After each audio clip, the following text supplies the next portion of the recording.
Well, folks, it's already starting to happen. Pam Bondi was just on Fox News admitting that the plan is now to install the National Guard in other cities. And she is using the excuse of the shooting that happened in DC of Sarah Beckman and the other gentleman, both of them National Guard members.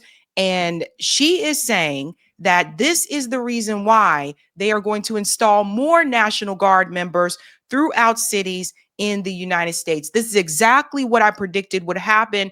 Ladies and gentlemen, this is a problem, and I'm going to explain to you why this supports Peter Thiel and, of course, his agenda for increasing and advancing surveillance in the United States. They are on their way to creating a police state, ramping up surveillance, and ultimately aligning us all for a real life Minority Report. If you haven't seen the movie, you need to see it. This is a movie with Tom Cruise where people are arrested based on crimes that it is predicted they would commit. We are heading down that line. And I'm also going to explain to you the connection this has to JD Vance, because going into 2028, people really need to pay attention to what this all means and that connection between JD Vance and Peter Thiel. And of course, this idea of ramping up the police state. So they're using the shooting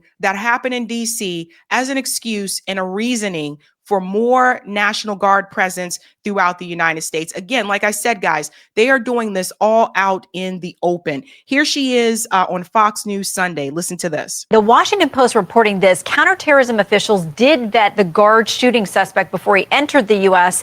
One of the individuals they talked to said the suspect was vetted years ago before working with the CIA in Afghanistan, and then again before he arrived in the U.S. in 2021. Those examinations involved both the National Counterterrorism Center as well as the CIA. So where are we in tracking the path of this suspect? Was something missed in the vettings, or was he possibly radicalized once he got here? Oh, my God. So first, the one that you talked about that happened days before the Thanksgiving shooting, that one, he had been here through Operation Allies Welcome Program, minimal to little vetting. I was on the phone last night with Secretary Kristi Noem at length. They did not do biometrics. They did not do social media. They did very little, if minimal, vetting on all of these people. And now to take a step back, we have a 1.5 million backlog of people that have come into our country. And as you said, these people are being radicalized. We know that this shooter who shot our National Guardsman in DC the day before Thanksgiving, he was radicalized. You're going to hear a lot more about that. We know that the shooter was recruited at the age of 15. He worked alongside with our CIA to fight against his own people in Afghanistan. We know that that particular unit in Kandahar committed war crimes. That's what we know, Pam Bondi. So brace yourself. What she is trying to do is to prepare you. And I told you this was coming. What she's trying to do is prepare you for this. Oh my God, we got all these Afghan nationals here in the United States. There was minimal vetting or whatever. They worked alongside us. And then, of course, once the US government destroyed their country, destroyed Afghanistan, they were in danger staying there because they fought alongside with us. So they left Afghanistan. They were given permission to come into the United States because they were in that danger and because they fought alongside with the US government. They've been in this country for a while. You think all of a sudden they would just wake up and say, okay, we want to go commit these acts? No. The CIA, the Mossad, these intelligence agencies are at hard work here. They are working very hard. And again, notice how the narrative has shifted. Now, all of a sudden, notice they're not talking about Netanyahu. Notice they're not talking about, of course, what the genocide in Gaza. Notice that focus has shifted. And now all of a sudden, corporate media is trying to get you to pay attention to the Afghan nationals. Again, if they can convince you that you need to fear Muslim people, then you're no longer paying attention to what Israel is doing. Israel just killed Palestinian children over Thanksgiving weekend. Over Thanksgiving weekend. They just did that. So now they're trying to get you to shift your focus elsewhere. And Pam Bondi, of all things, by the way, Pam, Miss Pam Bondi, we haven't forgotten that you lied about those Epstein files. This is the same woman who told you there was nothing to see there, folks. Nothing at all. Oh, we have so much evidence on my desk, all these files. A couple weeks later, nothing to see there, folks. Nothing to see there at all. It took a coalition between Ro Khanna, Marjorie Taylor Greene, and Thomas Massie to bring that information forward. It took a bipartisan coalition to basically shove that in her face to show people that she was lying. And people are supposed to believe her now? Unbelievable. And these people should not have been in our country, should have never been in our country under Joe Biden. He opened our borders, of course, MS-13 TDA members, right 20 minutes from where you are right now, Shannon. We caught one of the worst MS-13 members in the country, of the whole Eastern Seaboard, top members, because Joe Biden let him walk into our country. Who were they, Pam? Notice she doesn't mention any names. Who are these people that were notorious? Who are they? What are their names? What did they do? What were their crimes? People just say things. And unfortunately, there are a lot of viewers that will watch that. They'll see that Fox News segment and they won't ask the questions that I just asked. She doesn't go on to tell you that it was Donald Trump's administration who granted asylum, who just approved the asylum for Ramallah. That happened this year. But Pam Bondi doesn't tell you that. Their goal, again, just blame the other side and blame the Muslim people, and then you'll know that you're right with us. That's where they're headed with this. Absolutely crazy. Also, he commuted people off death row. I've moved them to Supermax, where they will spend the rest of their lives. They were the worst of the worst. He commuted someone completely, let them out of prison, a violent criminal, and he recently committed an attempted murder in Nebraska. No longer. Who? No names. No names.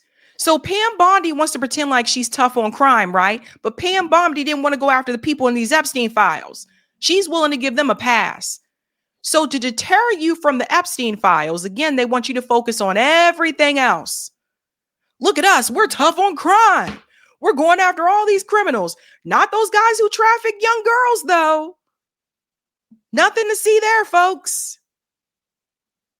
Catching these people, we're vetting these people, and this administration, because of Donald Trump, we are working hand in hand with Secretary Noem, Homeland Security. Director Patel has already arrested 500 suspected terrorists since January 20th. We're working hand in hand with Pete Hegseth, and yes, suspected? So they don't even know for sure?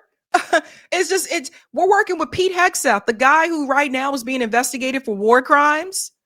Oh, girl. We are bringing in our National Guard to every city we possibly can. Who needs our help?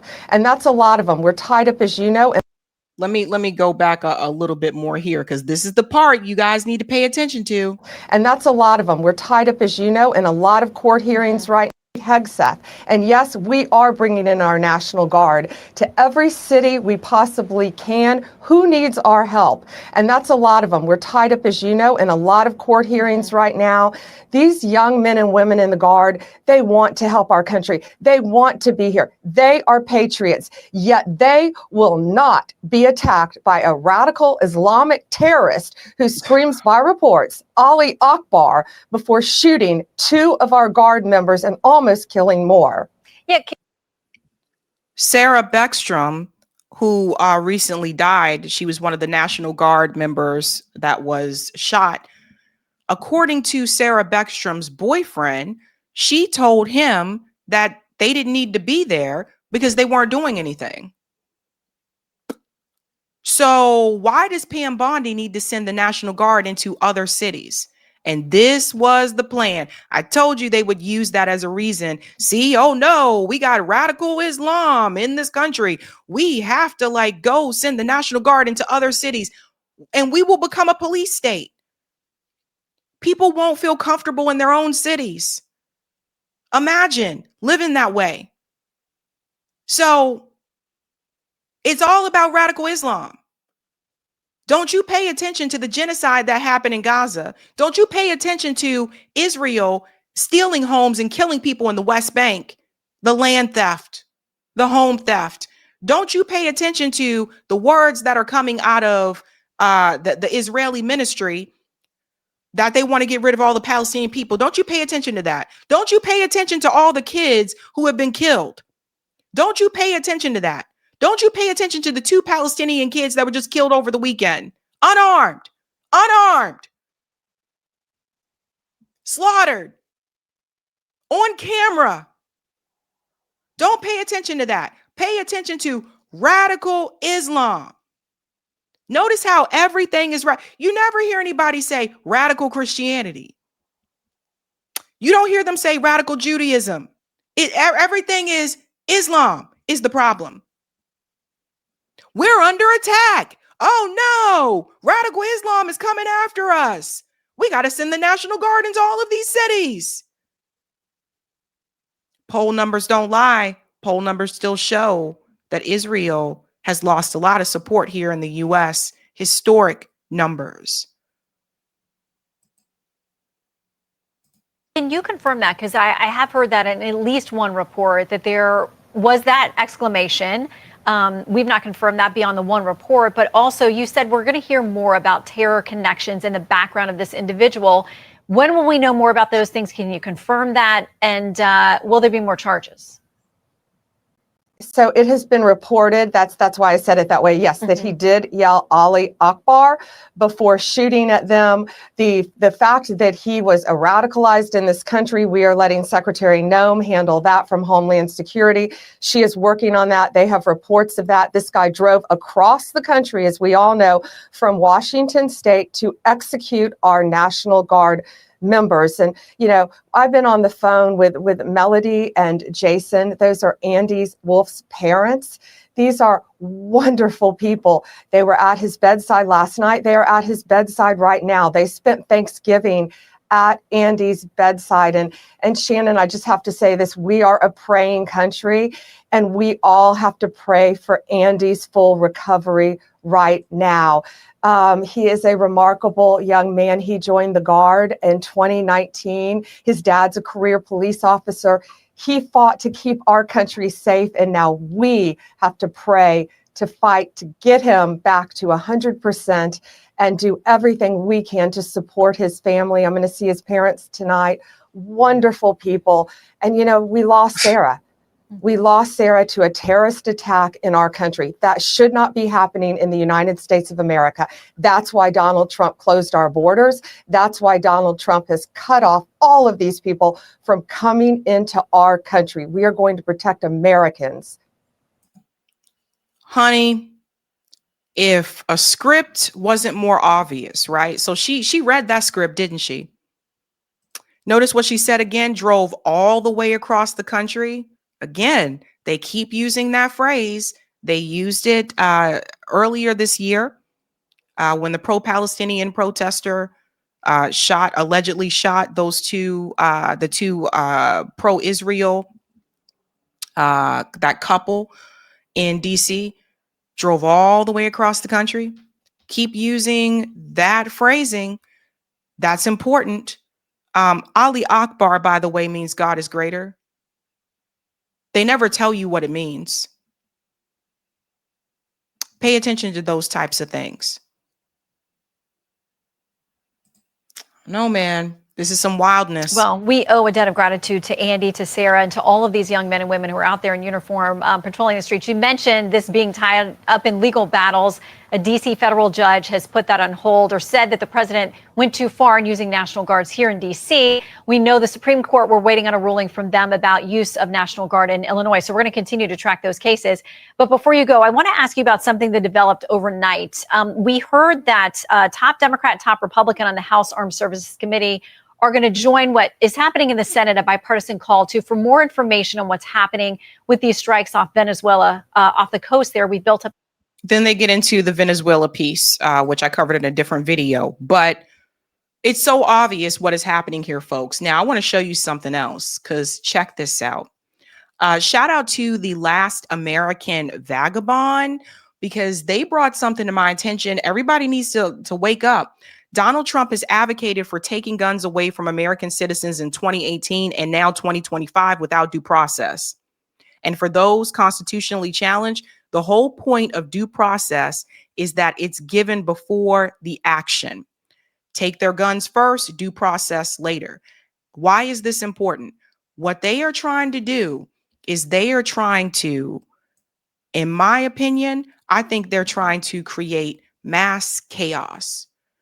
Because with creating that mass chaos, again, it gives them more reasoning to implement a police state, to add more National Guard members in these cities. And if you have to have a reason for this police state to say, oh my God, there's so much crime that's happening, we're under attack by radical Islam, well, then you're also going to ramp up surveillance. All of this goes along with the Peter Thiel strategy. This is what they wanted. You got to have a reason for it, right? So they want chaos. Then also that relates to this gun situation, because I want you to hear what Donald Trump said about the guns. And here's the thing. A lot of people get this twisted. Yes, I'm a lefty, but I'm also pro Second Amendment. I believe that people have the right to protect themselves. I'm not one of these people that says that you should take people's guns away. Hell to the no. The police can have guns, but you can't. No. Don't believe in that at all. But that could be where we are headed, because listen to what Donald Trump said. So we got it 2016 and 2025. If an individual is reported to be a potential danger to themselves or others, allow due process so no one's rights are trampled, but the ability to go to court, obtain an order, and then collect not only the firearms, but any weapons in the possession or of that might individual. take the firearms first and then go to court, because that's another system. Because a lot of times by the time you go to court, it takes so long to go to court to get the due process procedures. I like taking the guns early. That was 2016. Donald Trump said, take the guns first. Right? People miss that. Now, here We've been he rewriting is it, and we are going in 2025 alongside Pam Bondi. Listen. We've been rewriting it, and we are going to bring in something called the Gun Violence Restraining Order.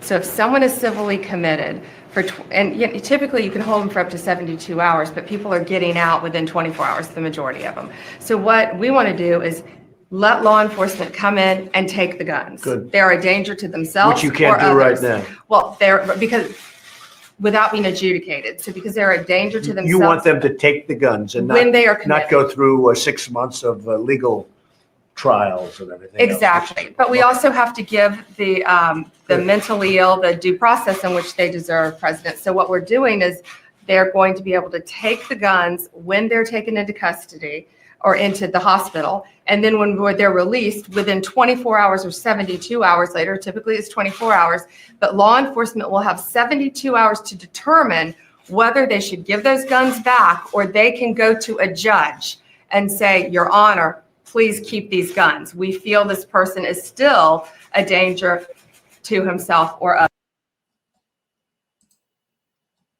Notice how many times they said take the guns. So here is Donald Trump and Pam Bondi trying to speed past due process.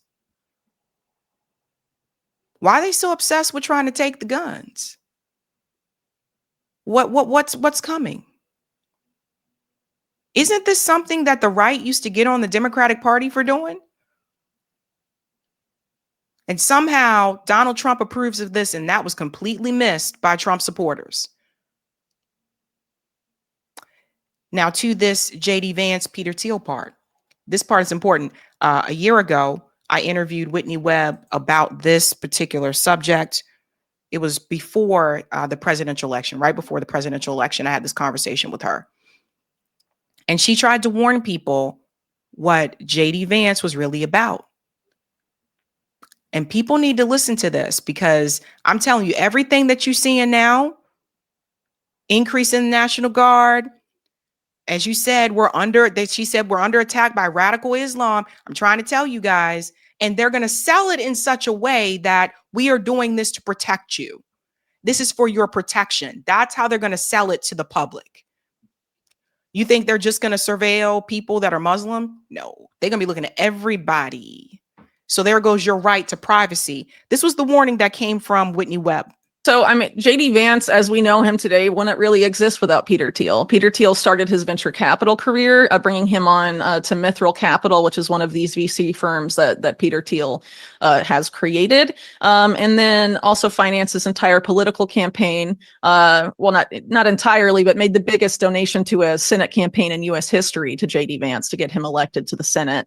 And also was a major donor to start up JD Vance's own venture capital firm, which is called Narya Capital. And it's funny because another person who donated a lot of money to JD Vance's venture capital firm is Eric Schmidt, who's actually a big Hillary Clinton, Joe Biden donor that is the former head of Google and also the person that ran the National Security Commission on Artificial Intelligence. So basically the person that charted out the CIA and military's AI policy, and has had an outsized role on science and tech policy in the Biden administration. So it just kind of goes to show you that, these kind of elections, I would argue, are sort of like, are we choosing for Eric Schmidt or Peter Thiel, Democrats or Republicans? Because Silicon Valley oligarchs really dominate both parties, but they ultimately agree on a lot more than they don't. So you have, for example, Eric Schmidt and Peter Thiel coming together and backing JD Vance's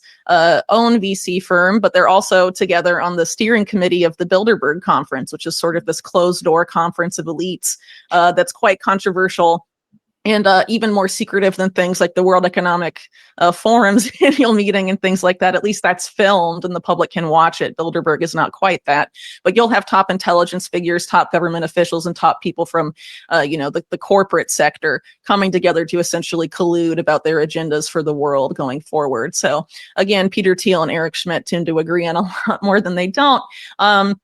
But they back politicians that have different rhetoric, but ultimately implement the same policies at the end of the day, which is, why we have this Uniparty phenomenon that people over the past several years have been able to see. But, it seems like whenever there is an election year and a lot of election related content is out, people that knew about the Uniparty seem to kind of forget that it's a thing and think that there are meaningful differences between the two parties. So as far as JD Vance goes, the ties to Peter Thiel are very important. He owes his political career to Peter Thiel, and he owes his very successful venture capital career to Peter Thiel. And Peter Thiel is a problematic individual. He frames himself as a libertarian, but if you actually look at what he says about economics and his beliefs there, he's really much more of a fascist. His view is that free market competition is bad, that monopolies are good. And in his practice, when he set out to make these, de facto monopolies, which he did with PayPal and then Palantir, he built those monopolies with U.S. intelligence, like from the very beginning. With Palantir, it's very overt, but it's also been admitted as it relates to the origins of PayPal as well, that they were consulting every 3 and 4 letter agency in the United States as they were beginning to set up their company.